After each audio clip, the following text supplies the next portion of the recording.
கர்த்தராகிய இயேசு கிறிஸ்துவின் நாமத்தில் உங்கள் அனைவரையும் வாழ்த்துறேன். ஹல்லேலூயா, ஹல்லேலூயா, ஹல்லேலூயா. ஹல்லேலூயா. எத்தனை பேர் சந்தோஷமாக இருக்கிறீங்க? ஹல்லேலூயா. ஹல்லேலூயா. கடந்த 12 மாதங்கள் தேவன் நம்மை சுகபத்திரமாக பாதுகாத்திருக்கிறார். ஹல்லேலூயா. ஹல்லேலூயா. வருகிற மாதங்களிலும் நம்மை அவர் பாதுகாப்பார். ஹல்லேலூயா. ஹல்லேலூயா. நாம் வாசித்த சங்கீதத்துக்கு கடந்து போகலாம். அதிலிருந்து ஒரு சின்ன பகுதி, ஒரு 10-15 நிமிடங்கள் உங்களோடு பகிர்ந்து கொள்கிறேன். ஹல்லேலூயா. ஹல்லேலூயா. சங்கீதம் 15, சங்கீதம் 15வது அதிகாரம் 2வது வசனத்தை வாசிங்க பார்க்கலாம். உத்தமனாய் நடந்து உத்தமனாய் நடந்து நீதியை நடப்பித்து நீதியை நடப்பித்து மனதார சத்தியத்தை பேசுகிறவன் தானே. மனதார சத்தியத்தை பேசுகிறவன் தானே. ஹல்லேலூயா. ஹல்லேலூயா. நான் எடுத்துக்கொண்ட கருத்து உத்தமனாய் நடந்து. இன்று நாம் பார்க்க போகிற பகுதி என்னன்னா உத்தமம். இந்த வசனம் சொல்லுகிறது போல நாம் உத்தமமாக இருக்கிறோமா? இந்த வேதத்தின்படி நாம் உத்தமமாக இருக்கிறோமா என்று நாம் இன்று ஒரு விஷயம் சிந்தித்து பார்க்க வேண்டும். ஹல்லேலூயா. ஹல்லேலூயா. அந்த வசனம் சொல்லுது பாருங்க, உத்தமனாய் நடந்து. இந்த வேதத்தின்படி நாம் உத்தமனாய் இருக்கிறோமா என்று பார்க்கும் பொழுதுதான் முதலாவது நாம் உத்தமம் என்றால் என்ன, உத்தமத்திற்கு அர்த்தம் என்ன என்று நம்ம அறிந்து கொள்ள வேண்டும். ஹல்லேலூயா. ஹல்லேலூயா. எத்தனை பேருக்கு உத்தமம் என்பதற்கு அர்த்தம் தெரியும்? சத்தமாக ஹல்லேலூயா சொல்லுங்க பார்க்கலாம். ஹல்லேலூயா. நிறைய பேருக்கு தெரியுது. ஹல்லேலூயா. நான் தெரியாதவங்களுக்காக சொல்கிறேன். உத்தமம் என்றால் நற்குணம், நல்ல பண்புகள், நல்லவன் என்று இருக்கிறது. ஹல்லேலூயா. ஹல்லேலூயா. நல்ல பண்புகள், நல்லவன் அப்படின்னு இருக்குது. நாம் அநேகர் இந்த உலகத்திற்கு நல்லவனாக இருக்கலாம்.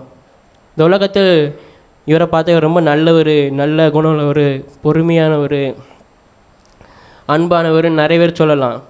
ஆனால் வேதத்தின்படி நாம் உத்தமமாக இருக்கிறோமா என்று நாம் சிந்திக்க வேண்டும். ஹல்லேலூயா. ஹல்லேலூயா. அப்படி உத்தமமாக இருக்கும் பொழுது தான் நமக்கு தேவனுடைய ஆசீர்வாதங்கள் கிடைக்கும் என்று வேதம் சொல்லுகிறது. இன்று நான் நல்லவனாக தான் இருக்கிறேன், உத்தமமாக இருக்கிறேன் என்று சொல்லி ஆசீர்வாதங்கள் இல்லாமையும் போகுது சில பேருக்கு. ஹல்லேலூயா. ஹல்லேலூயா.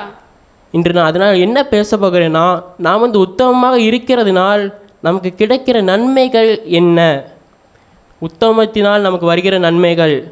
நாம் நடக்கிற காலங்களில் கஷ்டப்பட்டு கொண்டு இருக்கலாம். நான் நல்லா தானே வேதத்தின்படி நடக்கிறேன். இந்த அநேகர் வேதத்தின்படி நடந்தாலும் கஷ்டங்கள் வரதான் செய்யுது. இருந்தாலும் அவர்கள் முடிவு எப்படி இருக்கும், அதை பற்றி வேதம் என்ன சொல்லுதுங்கிறத பற்றி தான் நான் உங்களோடு கொஞ்சம் பேச போகிறேன். ஹல்லேலூயா. ஹல்லேலூயா. எத்தனை பேர் ஆர்வமாக இருக்கிறீங்க? சத்தம் ஹல்லேலூயா சொல்லுங்க பார்க்க. ஹல்லேலூயா. ஹல்லேலூயா. உத்தமத்தினால் ஆசீர்வாதம் பெற்றவர்கள் என்ற தலைப்பில் எங்களோடு நான் பேச போகிறேன். ஹல்லேலூயா. ஹல்லேலூயா. முதலாவது உத்தமனாக இருந்ததினால் ஆசீர்வாதம் பெற்ற ஒரு மனிதனை குறித்து பார்ப்போம். முதலாவதாக யோபு. எடுங்க, யோபுவின் புஸ்தகம் 1வது அதிகாரம் 8வது வசனத்தை வாசிங்க பார்க்கலாம். கர்த்தர் சாத்தானை நோக்கி கர்த்தர் சாத்தானை நோக்கி என் தாசனாகிய யோபின் மேல் என் தாசனாகிய யோபுவின் மேல் கவனம் வைத்தாயோ, கவனம் வைத்தாயோ, உத்தமனும் உத்தமனும் சன்மார்க்கனும் சன்மார்க்கனும் தேவனுக்கு பயந்து. ஹல்லேலூயா. ஹல்லேலூயா. தேவனை யோபுவை குறித்து சாட்சி கொடுக்கிறார். உத்தமனும் தேவனுக்கு பயந்தவனுமா இருக்கிறார். ஹல்லேலூயா. ஹல்லேலூயா. இப்படி தேவனுக்கு பயந்து உத்தமனாய் இருந்தும் தேவனுக்கு சாட்சி பெற்ற யோபுவின் வாழ்க்கையிலும் கூட சோதனைகள் இருந்தது. ஆமென். இவ்வளோ பெரிய சாட்சிகள் இருந்தும் தேவனே சாட்சி கொடுக்குறாரு. நம்ம பார்த்து மனிதர்கள் தான் சாட்சி கொடுக்குறாங்க. ஆனால் யோபுவை பார்த்து தேவனே சாட்சி கொடுக்கும் பொழுது அவருக்கு சோதனைகள் வந்தது. ஹல்லேலூயா. ஹல்லேலூயா. சோதனைகள்னால் சாதாரண சோதனைகள் இல்லை. நோய்கள், அவர் பெற்ற குழந்தைகள் எல்லாருமே மரணித்து போயிட்டார்கள். ஹல்லேலூயா. எல்லாத்தையும் இழந்தார். ஐஸ்வர்யம், பொண்ணு, சுகம் எல்லாத்தையும் இழந்தார். அப்படி இழந்து இருக்கும் பொழுதும் கூட அவர் சொல்கிறாரு, நான் உத்தமத்திலே உறுதியாக இருப்பேன்னு சொல்கிறார். ஹல்லேலூயா. அப்படி இருக்கும் பொழுது எத்தனையோ சோதனைகள் நம்முடைய வாழ்க்கையில் நம் சோதனைகளை பார்த்து மனம் தளர்ந்து போயிருக்கலாம். ஆனால் யோபுவை பார்த்தோம் என்றால் யோபு கடைசி வரை தேவனை மறுதலிக்கவே இல்லை. ஹல்லேலூயா. இன்று நம்மில் அநேகர் சில சோதனைகளை பார்த்தவுடன் தேவனை பார்த்து என்ன வாழ்க்கை இது என்று மறுதலித்து விடுகிறோம். அப்படி மறுதலித்தோம் என்றால் நம்முடைய வாழ்க்கையில் உத்தமத்திலிருந்து இறங்கி விட்டோம் என்று தான் அர்த்தம். எத்தனையோ பேர் அவரை குழப்பி விட்டார்கள். அவர்கள் நண்பர்களே யோபுவை குழப்பி விட்டாங்க. ஹல்லேலூயா. சோதனை காலத்தில் அவனுக்கு என்ன சோதனை அப்படின்னு சொல்லி குழப்பி விட்டதுனாலும் கூட அவர் நம்முடைய தேவனை மறுதலிக்கவில்லை. ஹல்லேலூயா. எல்லாரும் குழப்பி விட்டாலும் அவர் கூடவே இருந்த அவருடைய மனைவி தன்னுடைய சரீரமாகிய மனைவியும் கூட சாத்தான் புகுந்து எதுக்கு நீர் உத்தமத்தில் இருக்கிறீரு அப்படின்னு சொல்லி குழப்பிவிடும் பொழுதும் கூட அவர் உத்தமத்திலிருந்து தவறவில்லை என்று வேதம் சொல்லுகிறது. அந்த வசனத்தையும் கூட வாசிங்க பார்க்கலாம். யோபுவின் புஸ்தகம் 2வது அதிகாரம் 9வது வசனத்தை வாசிங்க பார்க்கலாம். அப்பொழுது அவன் மனைவி அவனை பார்த்து நீர் இன்னும் உம்முடைய உத்தமத்தில் உறுதியாய் நிற்கிறீரோ தேவனை தூஷித்து ஜீவனை விடும் என்றார். ஹல்லேலூயா. இங்க பாருங்க, சாத்தான் சோதிக்கும் பொழுது எல்லாரும் மூலம் சோதனை கொடுத்தாச்சு. கடைசி யார் இருக்கிறான்னு பார்த்தா அவரோட மனைவி தான் இருக்கிறாங்க. ஹல்லேலூயா. அவங்க மூலமாக கூட யோபுவுக்கு ஒரு ப்ரெஷர் மாதிரி கொடுத்துருக்கலாம். இப்போ மாதிரி அவன் தூஷிப்பானாங்கும் போது யோபு சொல்கிறாரு. யோபுவின் புஸ்தகம் 27வது அதிகாரம் 5வது வசனத்தை வாசிங்க பார்க்கலாம். நீங்கள் பேசுகிறது நீதி என்று நான் ஒத்துக்கொள்வது எனக்கு தூரமாய் இருப்பதாக என் ஆவி பிரிய மட்டும் என் உத்தமத்தை என்னை விட்டு விலக்கேன். ஹல்லேலூயா. நான் மரணிச்சு போனாலும், நான் செத்தே போனாலும், நான் என்னுடைய உத்தமத்தை விட்டு ஒரு நாள் விலகேன் என்று யோபு ஒரு தீர்மானத்தோடு இருக்கிறார். ஹல்லேலூயா. ஏனென்றால் யோபுவிற்கு தெரியும், எவ்வளோதான் கஷ்டங்கள் வந்தாலும் முடிவில் தேவன் நம்மை கைவிட மாட்டார், என்னுடைய தேவன் கைவிட மாட்டார் என்று சொல்கிறார். ஹல்லேலூயா. வேதம் சொல்லுகிறது தேவன் உத்தமர்களை கைவிடுவதில்லை என்று. ஹல்லேலூயா. எத்தனை பேர் விசுவாசிக்கிறீங்க? இந்த நாளிலும் கூட நம்ம கைவிடப்பட்ட ஒரு சூழ்நிலையில் நாம் வந்திருக்கலாம், கைவிடப்பட்டுட்டேனோ அப்படிங்கிற மாதிரி வந்திருக்கலாம். ஆனால் வேத வசனம் சொல்லுகிறது பாருங்கள். யோபுவின் புஸ்தகம் 8வது அதிகாரம் 20வது வசனத்தை வாசிங்க பார்க்கலாம். இதோ தேவன் உத்தமனை உத்தமர்களை வெறுக்கிறதும் இல்லை, பொல்லாதவர்களுக்கு கை கொடுக்கிறதும் இல்லை. ஹல்லேலூயா. தேவன் உத்தமர்களை வெறுக்கிறதும் இல்லை, பொல்லாதவர்களுக்கு கை கொடுக்கிறதும் இல்லை. இந்த காலத்தில் பொல்லாதவர்கள் நல்ல செழிப்பாக இருக்கிறாங்க, நம்ம தேவனுக்கு பயந்து உள்ள கஷ்டத்தோடு இருக்கிறோம் என்று நாம் சிந்தித்து மனம் கசந்து போய் இருக்கலாம். ஆனால் இறுதியாக வேதம் சொல்லுகிறது தேவன் நம்ம கைவிட மாட்டார். எத்தனை பேர் விசுவாசிக்கிறீங்க? அப்படி இருக்கும் பொழுது நாம் உத்தமத்தில் நிலைத்திருக்கும் பொழுது நமக்கு தேவனிடமிருந்து வருகிற ஆசீர்வாதங்கள் என்ன என்று பார்த்தோம் என்றால், யோபுவுக்கு கிடைத்த ஆசீர்வாதங்கள் என்ன என்று பார்த்தோம் என்றால், யோபுவின் புஸ்தகம் 42வது அதிகாரம் 12வது வசனத்தை வாசிங்க பார்க்கலாம். கர்த்தர் யோபுவின் முன்னிலைமையை பார்க்கிலும் அவன் பின்னிலைமையை ஆசீர்வதித்தார். ஹல்லேலூயா. கரங்களை தட்டி தேவனை மகிமைப்படுத்த பார்க்கலாம். யோபுவின் முன்னிலைமையை பார்க்கிலும் யோபுவின் பின்னிலைமை ஆசீர்வாதமாகவே இருந்தது. ஹல்லேலூயா. இப்படி நாம் யோபுவையும் கூட நம்முடைய வாழ்க்கையில் ஒரு எக்ஸாம்பிளாக எடுத்துக்கொண்டு இருந்தோம் என்றால், உத்தமத்தில் நிலைத்திருக்கும் பொழுது நமக்கு என்ன கிடைக்கிறது? இரட்டத்தனியான நன்மைகள் கிடைக்கிறது. ஹல்லேலூயா. யோபு தன்னுடைய சுயமான உத்தமத்தில் நடக்கல, வேதத்தின்படி நடந்ததால், தேவனுக்கு பிரியமாக இருந்ததினால் அவருக்கு இரட்டத்தனியாக ஆசீர்வாதம் கிடைத்தது. ஹல்லேலூயா. இரண்டாவதாக பார்த்தோம் என்றால், யாரை பார்ப்போம் என்றால், நோவா உத்தமனாக இருந்தார் என்று வேதம் அழகாக சொல்லுகிறது. அவருடைய காலகட்டத்தில் நோவா மாத்திரமே உத்தமனாக இருந்தார். ஆதியாகமம் 6வது அதிகாரம் 9வது வசனத்தை வாசிங்க பார்க்கலாம். நோவாவின் வம்ச வரலாறு. நோவா தன் காலத்தில்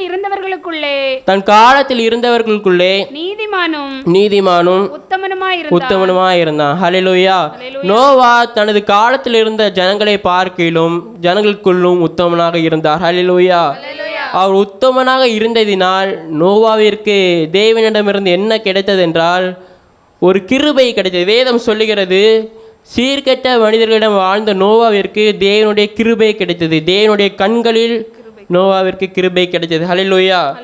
அதனால் தேவன் அந்த உலகத்தையே மழையை கொண்டு அழிக்கும் பொழுது நோவாவையும் அவருடைய குடும்பத்தையும் மட்டும் ரட்சித்தார் என்று வேதம் சொல்லுகிறது. அல்லேலூயா. நாம் உத்தமமாக இருக்கும் பொழுது, தேவனுடைய வார்த்தைகளுக்கு கீழ்ப்படிந்து அவர் சொன்னபடியெல்லாம் செய்யும் பொழுது, நம்முடைய வாழ்க்கையில் நம்முடைய குடும்பம் முதலாவதாக ரட்சிக்கப்படும் என்று வேதம் சொல்லுகிறது, காக்கப்படும். எல்லாவித பொல்லாப்புகளிலும் இருந்து நம்முடைய குடும்பத்தை தேவன் காக்க வல்லவராய் இருக்கிறார். ஹல்லேலூயா.